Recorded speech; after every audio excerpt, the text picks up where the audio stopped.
Hello, my name's Penelope. I'm 34 years old and I have a revenge story to share. I was always a hard-headed go-getter, fiercely independent in every aspect of my life. And that's why it was no surprise that my attitude clashed with my husband, Idris. He had this traditional mindset, wanting a wife who was more submissive and conforming to societal norms. You might be thinking, okay, so why did you marry him then? And that's because Idris wasn't always like this. At first, I thought we were on the same page about marriage, but as time went on, I started to notice a shift in his behavior. The way he looked at me changed, and it became apparent that I was no longer his type. I tried to be understanding, believing that people change and grow. Deep down, I knew it wasn't fair to either of us to stay in a marriage where we were no longer fulfilled. I brought up the idea of a divorce, hoping to part ways amicably. But to my surprise, Idris refused, claiming that he couldn't imagine his life without me. I didn't understand his reluctance to let go when he clearly wasn't happy with me anymore. Months went by and I couldn't shake this feeling of unease between us, despite him fighting for this relationship. I couldn't ignore the nagging suspicion that Idris was hiding something from me. One day, unable to resist my curiosity any longer, I found myself going through his phone while he was asleep. It felt like a betrayal of trust, but I needed to know the truth. And there it was, the evidence staring back at me, confirming my worst fears. Idris had been cheating on me with someone named Juliet. My heart sank as I scrolled through the messages and saw the intimate conversations they had shared. It was a punch to the gut, a painful realization that the person I had devoted my life to, the person I had a child with, had betrayed me. Tears streamed down my face as I grappled with the magnitude of the deception. I couldn't comprehend how Idris could carry on this affair while claiming to love me and refusing to let me go. In that moment, I felt a mix of anger, sadness, and confusion. How long had this been going on? And more importantly, why would he choose to stay with me if he was having this affair? Surely he would want to be with her and not me, right? All those times he stayed out late or came home with a distant look in his eyes suddenly made sense. I had been living a lie, and my world was crumbling around me. I couldn't contain my anger any longer. I confronted Idris, my voice trembling with a mix of hurt and fury. How could you do this to me? How could you cheat on me after everything? Really? To my surprise, Idris didn't even flinch. He just looked at me with a cold indifference, as if my discovery meant nothing to him. It was like a dagger to my heart, realizing that the man I once loved could be so callous. Aren't you even sorry? Idris's expression remained unchanged as he casually replied, Penelope, you don't understand. Juliet is my soulmate. We're meant to be together. How long has this been going on? Idris hesitated for a moment before admitting, It's been a year now. My heart shattered into a million pieces, the weight of the betrayal crushing me from within.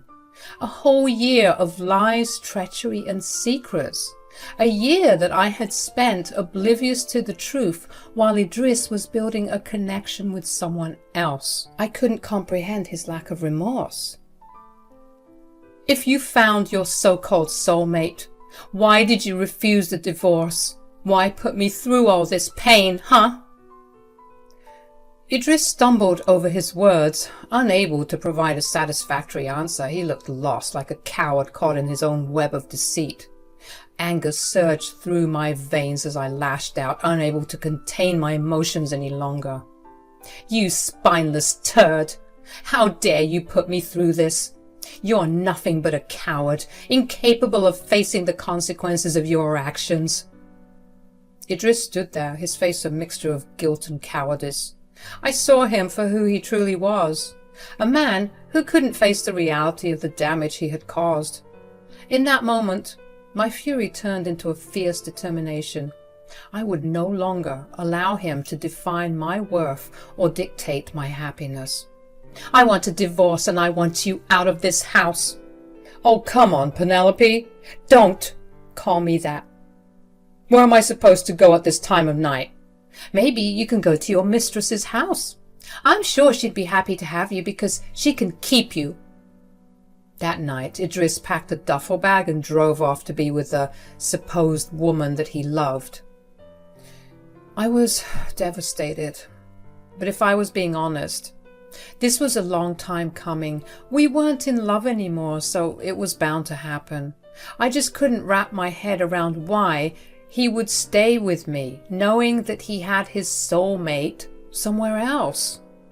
Despite my initial instinct to shield Maverick from the painful truth, I couldn't help but feel the weight of the secret I was carrying. It gnawed at me, causing turmoil within. I knew deep down that honesty was essential, but I couldn't bear to disrupt my son's world and his view of his father. So I chose to keep the truth hidden, creating a temporary facade for Maverick's sake. I told him that his dad had gone on an emergency business trip, hoping to preserve his innocence a little longer and give myself time to process the devastating revelations I had just uncovered. Days turned into nights and nights into days as I grappled with the shattered remnants of my marriage. I sought solace in moments of solitude, desperately trying to piece together the fragments of my heart. But amidst the chaos of my emotions, I noticed something unsettling: mysterious charges on my credit cards. Confusion turned to alarm as I scanned through the list of transactions. The charges were from various restaurants and establishments I had never been to. It didn't take long for the truth to unfold before me like a sinister puzzle. Idris, the man I had once trusted with my life and safety, was using my credit cards without my knowledge or consent. Anger and betrayal surged within me, mingling with the pain I had already endured. How could he keep twisting the knife deeper and deeper into my back, like it wasn't deeply lodged in there already? It was as if his betrayal had reached even darker depths, expanding beyond the confines of our shattered marriage. Determined to confront him, I took a deep breath and picked up the phone.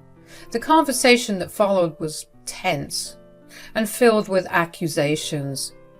I demanded answers, my voice trembling with a mix of anger and hurt. Idris stumbled through his words, attempting feeble explanations that did nothing to justify his actions.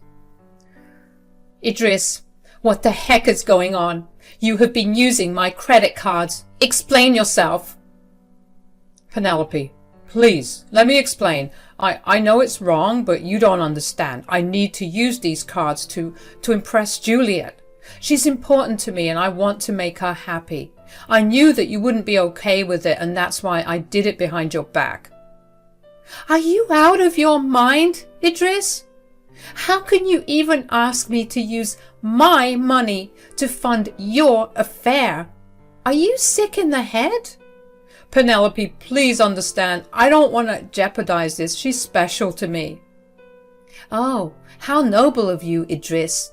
You want to preserve your affair while using my resources to sustain it. And then it hit me like a ton of bricks. The reason why Idris stayed with me despite the request for a divorce. You little dirtbag. I just figured it out. Oh my goodness. How could I be so foolish? The reason you wanted to stay with me even though you were cheating was because you couldn't afford to spoil your mistress on your own. I didn't know how to tell you, Penelope. It's just I was paying for everything before. You see, Julia is an expensive woman and I thought that I could keep up with her tastes. But then I started racking up debts on my cards, and that's when I had the idea to use your cards. You worthless little... I promise I'll pay you back. Just help me, please. We're on a trip right now, but it's coming to an end soon, meaning she'll stop spending so much money and it'll be okay. Just help me, please. Help you? I should murder you right now. You must have done some drugs, because there's no way that you're asking me to fund your affair. You're insane. Penelope, I'm sorry. You have every right to be mad. I never meant for it to come to this. I love Juliet, but I still care about you. Can't you find it in your heart to forgive me and let me continue using the credit cards? You can take out all of your anger on me. You can even get the house. Just please, for now, help me out. I cut the call, refusing to entertain his BS any longer. He tried calling me back, but after I kept declining his advances, he resorted to spamming my phone with a myriad of texts telling me to help him out if I loved him. To say I was fuming would be an understatement. I genuinely felt like my head was going to explode. I was pacing around my room, creating electricity from my feet with all the friction. I contacted my bank to report the unauthorized charges, seeking to reclaim my financial independence and sever the remaining ties that bound us together. I took a deep breath, my anger subsiding as I shifted into action mode. I reached for her phone, after tossing it aside, and immediately dialed the customer service number of my credit card company. After a few moments on hold, I was finally connected with a representative. Hi, I recently discovered unauthorized charges on my credit card statement. My estranged husband has been using my cards without my consent. I need to report this and take appropriate action.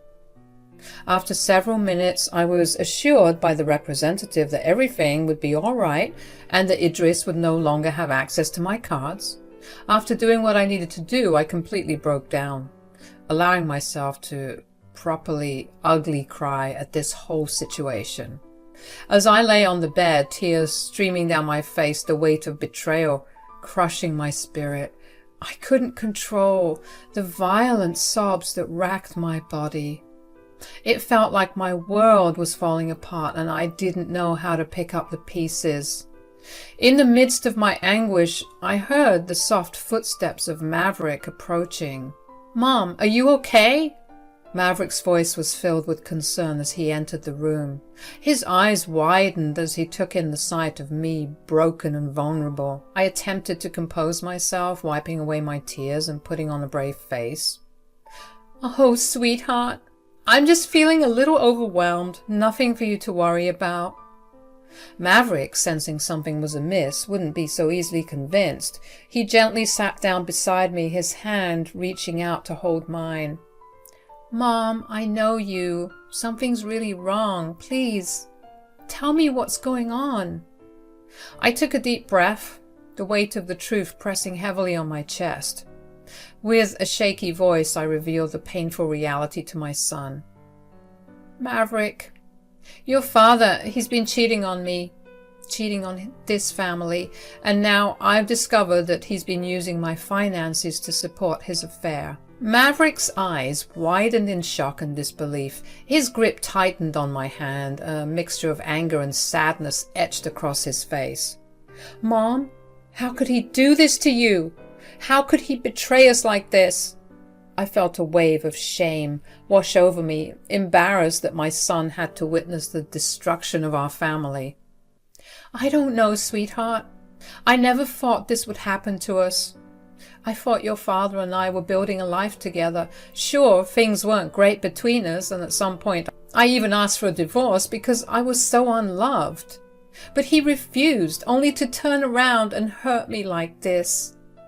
Maverick's voice grew firm with determination. "Mom, we'll get through this together. I'm here for you, always." Those words, spoken with unwavering support, lifted a weight off my shoulders. I realized that despite the pain and betrayal, I had a strong and loving son who would stand by my side. Together, we would navigate the storm that had been thrust upon us. As mother and son embraced, a newfound sense of resilience washed over us.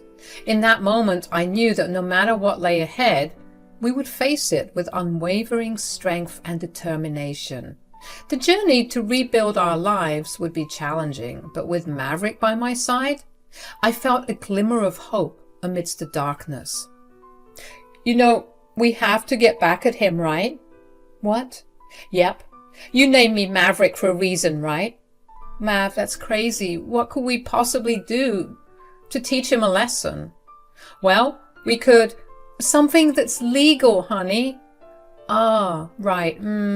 Maverick thought for a second, and then he said, Do you know anything else about this new lady?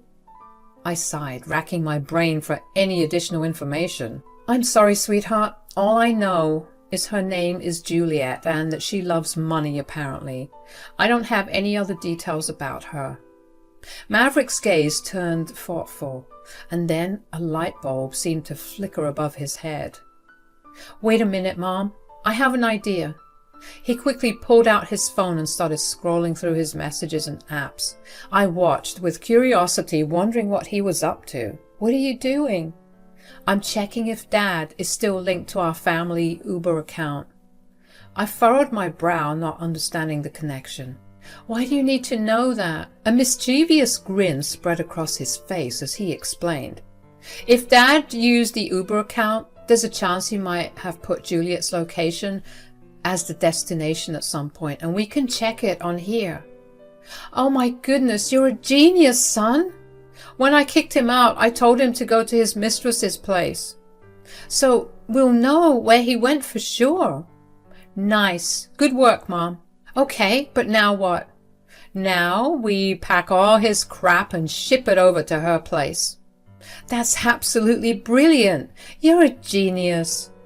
And we can leave lovely little surprises in his luggage, like covering all his clothes in glitter and dousing all of his documents in spoiled milk. Now you're getting it. Laughter filled the room as we conjured up our revenge plan. At that moment, I couldn't help but marvel at the strength and resilience of my son. Despite the heartache, he managed to infuse light into our darkest hour, reminding me that love and laughter would prevail. As we gathered Idris's belongings and had fun with them by infesting them with insects, spraying them with skunk spray, covering them in glitter, and dousing them in spoiled milk, mustard, and beet juice, we wrapped them in boxes and sealed them with a mix of satisfaction and determination. Our laughter echoed all throughout the house. In that moment, I realized that no matter what hardships lay ahead, we would face them head-on, united as a team. As a finishing touch, the icing on the cake, if you will, Maverick and I each wrote a letter that we attached to the boxes, talking about our grievances and exposing Idris for the low life he truly is. I was determined to ruin everything he held dear, and then perhaps I would be satisfied. The next day, as the sun's rays spilled into my living room, I felt a mix of anticipation and satisfaction. Maverick and I had successfully sent all of Idris's belongings to the address that had been recorded in the Uber account. It was a symbolic act, a visual representation of our detachment from the man who had betrayed us. Just as I was reveling in our small victory, my phone rang and I saw Idris's name flashing on the screen. I took a deep breath, bracing myself for the confrontation that was about to unfold. Hello? Idris's voice erupted from the other end of the line. Filled with anger and frustration, he shouted, blaming me for the cancellation of the credit cards, claiming it had forced him and Juliet to end their trip prematurely. But his words fell on deaf ears, for I had found my voice and my strength. You have no right to yell at me, Idris. You are nothing more than worthless scum. Don't bother coming back home. Go straight to your precious mistress's house. Confusion laced his voice as he asked why, and then with a sense of satisfaction I revealed the truth. Because, dear Idris, all of your previous belongings are already there, sitting on the curb. Fear seeped into his tone, his desperation palpable. He pleaded with me, begging for forgiveness and asking me to take him back, but I had grown weary of his lies and betrayal. I had found my voice, and I refused to be silenced any longer. Penny, I'm so sorry about everything. I was wrong. It was a lapse in my judgment. Please, you have to take me back. I love you. Oh, so now you're sorry after all this time. I didn't think that you'd kick me out for good. She won't take me and all my belongings, Penny. Please, you gotta help me. No, Idris. You don't get to come crawling back now. You deserve whatever consequences are coming your way. Goodbye. With that, I ended the call, feeling a surge of liberation washing over me. The weight that I had carried for so long was slowly lifting, making room for a newfound sense of freedom and self-worth. Maverick, witnessing my strength, smiled at me from across the room. We knew that this was just the beginning of our journey towards healing and rebuilding. Together, we would navigate the challenges that lay ahead, supporting each other and creating a future defined by resilience and self-love. As the days turned into weeks and the weeks into months, the wounds slowly began to heal. We found solace in each other's company, cherishing the bond that had grown stronger through adversity. Our laughter returned, filling our home with warmth and joy, a testament to our resilience and unwavering spirit. And as for Idris, he was left to face the consequences of his actions. The embarrassment and shame that he feared were merely reflections of the choices he had made. While his world crumbled, I stood tall, knowing that I had emerged from the darkness stronger and more determined than ever before. Word on the curb is that his precious Juliet confronted him about his belongings on her property, and now she's kicked him out. Apparently he's been motel hopping and couch surfing for months. In the end, I'm glad I did what I did. I genuinely believe that Idris has an underlying mental condition that needs to be checked out. I was glad that I stood my ground and got my revenge. And don't worry, the divorce proceedings are well underway. I can't wait until I'm officially severed from this man completely. This revenge was conducive to my growth. It was about reclaiming my life and dignity, rediscovering my worth and embracing the power of resilience. Together, Maverick and I forged a new path, one filled with hope, love, and a promise of a brighter future, without that idiot as a father and husband.